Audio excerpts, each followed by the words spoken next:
Welcome to the debate. इस विश्लेषणात्मक विमर्श में आपका स्वागत है, जहां हम इतिहास के कुछ बहुत ही जटिल पहलुओं पर चर्चा करते हैं।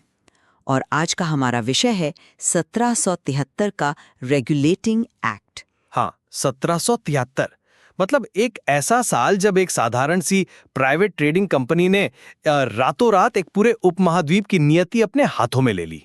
बिल्कुल। और हम अक्सर ये मानकर चलते हैं कि भारत के आधुनिक प्रशासन, हमारी न्यायपालिका और हमारे संवैधानिक ढांचे की नींव एक बहुत ही प्रगतिशील सोच के साथ रखी गई थी। एक ऐसा ब्लूप्रिंट जिसका उद्देश्य शायद रूल ऑफ लॉ या कानून का शासन लाना था। लेकिन क्या सच में ऐसा था, या फिर ये नींव सिर्फ एक कॉर्पोरेट लूट को लीगल बनाने और उस पर ब्रिटिश संसद का कब्जा जमाने के लिए खोदी गई थी? एग्जैक्टली, यही आज का हमारा मुख्य सवाल है। देखिए, एक तरफ मेरा ये दृढ़ता से मानना है कि भले ही इस सफर की शुरुआत कैसे भी हुई हो, इस एक्ट ने पहली बार एक अराजक और बेलगाम व्यवस्था को एक जवाबदेह केंद्रीय प्रशासनिक ढांचे में बदला।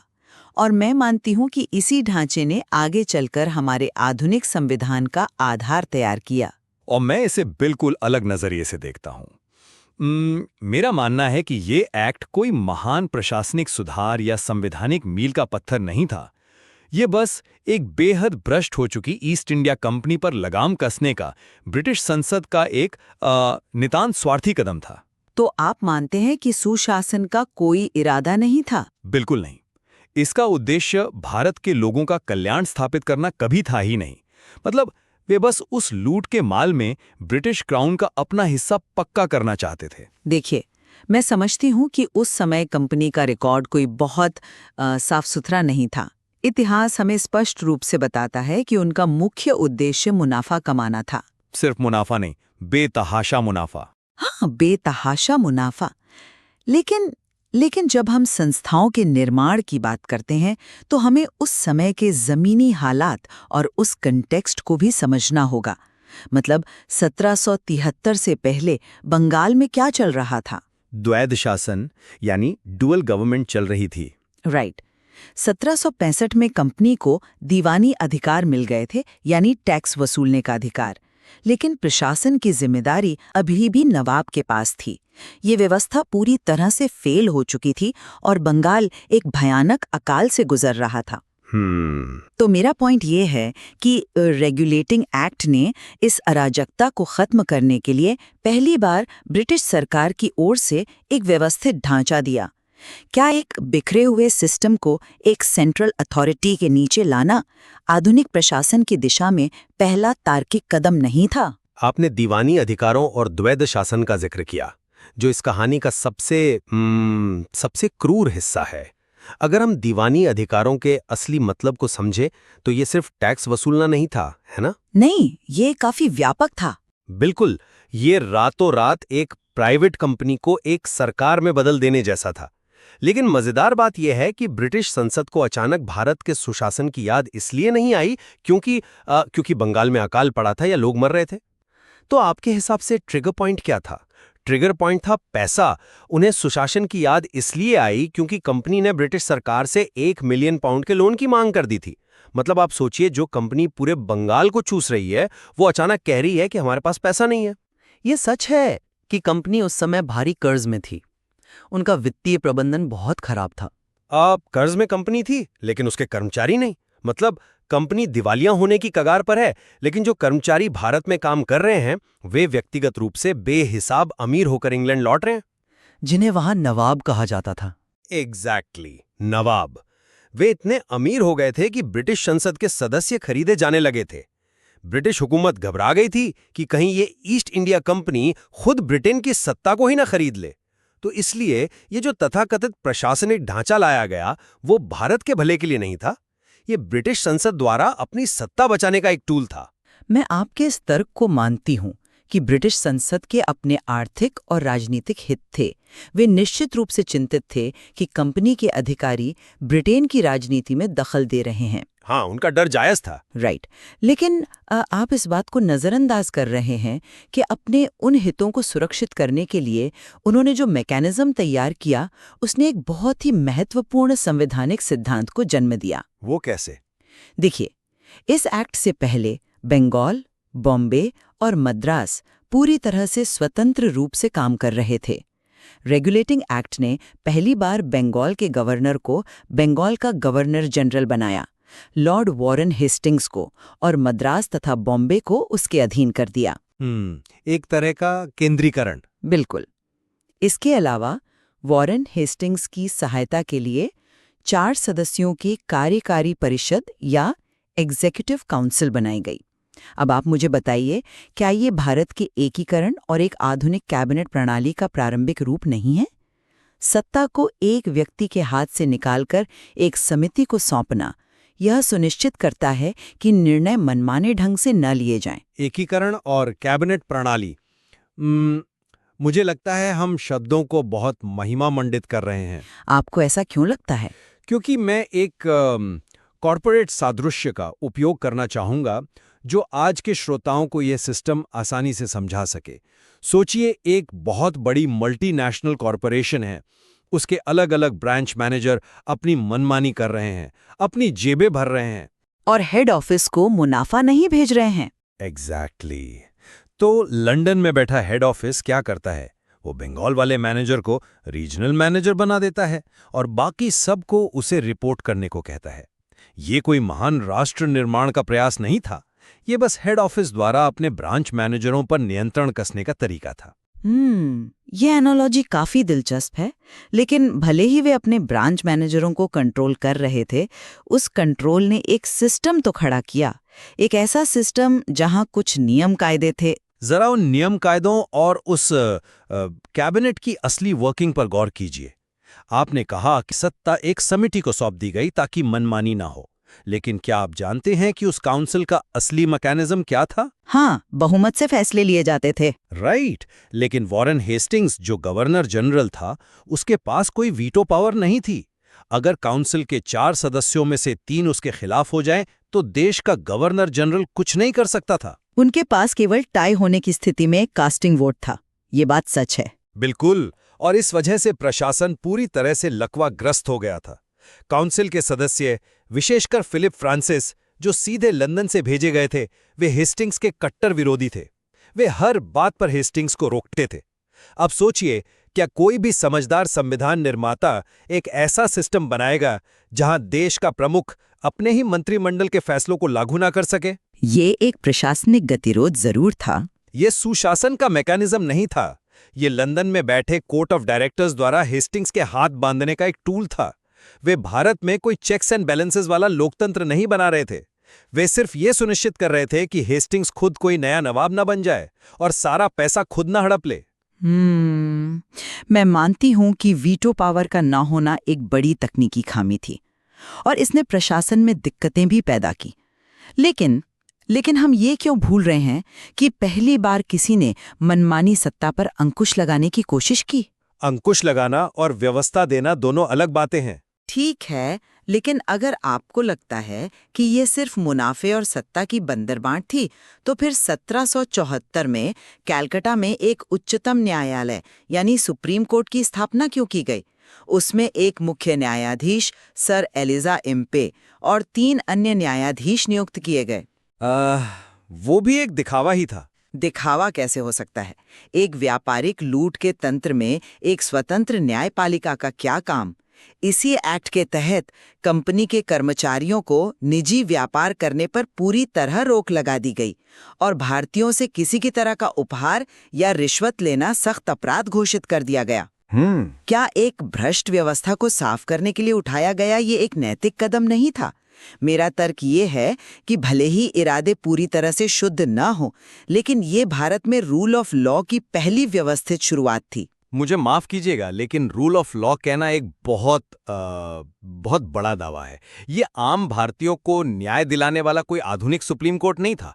मैं फिर से अपनी उसी कॉर्पोरेट एनोलॉजी पर वापस आता हूं। बताइए। अगर कंपनी अपने कर्मचारियों को गबन करते पकड़ती है तो वो एक इंटरनल विजिलेंस या एचआर डिपार्टमेंट बनाती है जो कर्मचारियों पर नजर रखे।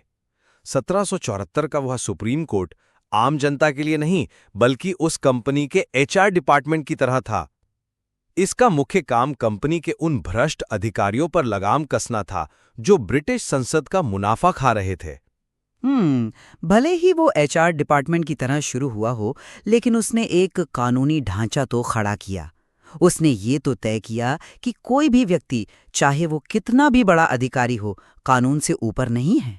लेकिन वह कानून था किसका? मतलब जरा उस सुप्रीम कोर्ट की कार्यप्रणाली को देखिए। इस एक्ट ने सबसे बड़ी गड़बड़ी ये की कि सुप्रीम कोर्ट का अधिकार क्षेत्र क्या होगा ये स्पष्ट ही नहीं किया। हाँ, ज्यूरिसडिक्शन को लेकर बहुत अस्पष्टता थी। अस्पष्टता। क्या ये कोर्ट सिर्फ कलकत्ता में रहने वाले अंग्रेजों पर लागू होता था या पूरे बंगाल के भारतीयों पर? क्या ये अंग्रेजी कानून के हिसाब से न्याय करेगा या सदियों पुरानी भारतीय परंपराओं के हिसाब से? ये एक ग्रे एरिया था, मैं सहमत हूँ, और इससे काफी विवाद भी हुए। ये सिर्फ ग्रे एरिया नहीं था, ये आम भारतीयों के लिए एक डरावना सपना था। सुप्रीम कोर्ट के अंग्रेज जजों ने भारत में ब्रिटिश कॉमन लॉ थोपना शुरू कर दिया। ऐसे कानूनों के तहत भारतीयों को सजा दी जाने लगी जिनके बारे में उन्हें पता ही नहीं था। जैसे कि जालसाजी के मामले। बिल्कुल, जालसाजी या फौजरी के लिए ब्रिटिश कानून में मौत की सजा थी, जो भारतीय समाज के लिए बिल्कुल अकल्पनीय था। और सबसे बड़ी बात, सुप्रीम कोर्ट ने कंपनी के टैक्स वसूलने वाले भारतीय जमींदारों के खिलाफ अरेस्ट वारंट निकालने शुरू कर दिए। हाँ, और यहीं से सुप्रीम कोर्ट और गवर्नर जनरल की काउंसिल के बीच वो ऐतिहासिक टकराव शुरू हुआ। भयंकर टकराव। मतलब कंपनी के राजस्व अधिकारी टैक्स वसूलने जाते और सुप्रीम कोर्ट उन्हें पकड़कर जेल में डाल देता। कंपनी कहती कि तुम हमारा टैक्स कलेक्शन बर्बाद कर रहे हो। ये रूल ऑफ लॉ नहीं था, ये दो ब्रिटिश पावर सेंटर्स के बीच सत्ता और पैसे की लड़ाई थी। लेकिन आम जनता पिस रही थी क्योंकि उन्हें समझ ही नहीं आ रहा था कि असली सरकार कौन है, काउंसिल या कोर्ट। देखिए, यही तो मेरे तर्क का सबसे मजबूत हिस्सा है। जब दो संस्थाएं टकराती हैं तो सिस्टम विकसित होता है। आप जिस कंफ्यूजन और टकराव की बात कर रहे हैं, उसी ने ब्रिटिश संसद को मजबूर किया कि वे अपनी गलतियों से सीखें। कैसे सीखें? इसीलिए इस एक्ट के पारित होने के ठीक 8 साल बाद 1781 का संशोधन अधिनियम या एक्ट ऑफ सेटलमेंट लाया गया। ये दर्शाता है कि व्यवस्था खुद को सुधारने में सक्षम थी। मुझे तो लगता है कि यह साबित करता है कि 1773 का एक्ट एक जल्दबाजी में लिया गया त्रुटिपूर्ण और फेल फैसला था। अगर आपकी नींव इतनी ही मजबूत थी तो 8 साल में ही उसे रिपेयर क्यों करना पड़ा? मैं इसे रिपेयर या हार नहीं मानती, मैं इसे इवोल्यूशन मानती हूँ। दुनिया का कोई भी पहला लिखित संवैधानिक प्रयास पहली बार में परफेक्ट नहीं होता। जब आप एक बिल्कुल नई व्यवस्था लागू कर रहे हों, वो भी एक ऐसे देश में जिसका समाज, कानून और भूगोल आपके लिए एकदम नया है, तो वहाँ ज्यूरिसडिक्शन का क्लैश होना स्वाभाविक है। 1781 के संशोधन ने स्पष्ट किया कि सुप्रीम कोर्ट का अधिकार क्षेत्र क्या होगा, और सबसे महत्वपूर्ण बात, उसने भारत के स्थानीय कानूनों जैसे हिंदू और मुस्लिम पर्सनल लॉ को आधिकारिक मान्यता दी। खामियों को पहचानना और विधायी संशोधनों के माध्यम से उन्हें सुधारना ही तो आधुनिक लोकतंत्र की पहचान है। ये संशोधन दिखा रहा था कि सिस्टम रिस्पॉन्ड कर रहा था। लेकिन सिस्टम रिस्पॉन्ड किसको कर रहा था? भारत की जनता को? बिल्कुल नहीं। सिस्टम रिस्पॉन्ड कर रहा था लंदन में बैठे निवेशकों की चिंताओं को, क्योंकि कोर्ट के हस्तक्षेप से उनका रेवेन्यू गिर रहा था। ऐसा नहीं है कि जनता को राहत नहीं मिली। 1781 के एक्ट ने सबसे बड़ा काम ये किया कि उसने सुप्रीम कोर्ट को कंपनी के राजस्व मामलों में दखल देने से पूरी तरह रोक दिया। क्योंकि दोनों संस्थाओं के काम अलग अलग करने थे। शक्तियों का पृथक्करण, जिसे हम सेपरेशन ऑफ पावर्स कहते हैं। ये सेपरेशन ऑफ पावर्स नहीं था। इसका सीधा मतलब था कि कंपनी अब बिना किसी कानूनी रुकावट के, बिना कोर्ट के डर के किसानों से टैक्स चूस सकती थी। आपने कहा कि ये कोर्स करेक्शन था। हाँ, ये कोर्स करेक्शन था, लेकिन सुशासन के लिए नहीं, बल्कि भारत की लूट को और अधिक सुचारू रूप से चलाने के लिए।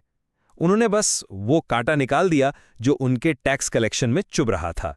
देखिए, मैं इस बात से बिल्कुल इनकार नहीं करती कि उस समय की नीतियां शोषणकारी थीं।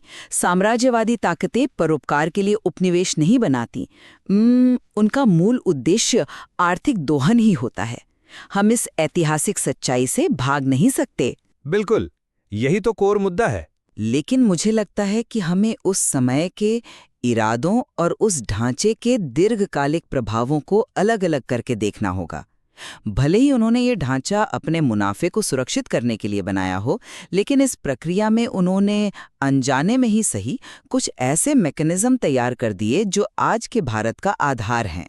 मुझे ये दीर्घकालिक प्रभाव वाला तर्क बहुत समस्याग्रस्त लगता है। आप कह रही हैं कि इरादे कुछ भी हों, नतीजा अच्छा निकला, लेकिन क्या नतीजा वाकई अच्छा था? संस्थागत रूप से तो था। अगर हम 1773 से शुरू हुए इस कंपनी के शासन के असली परिणाम को देखें, तो वो क्या था?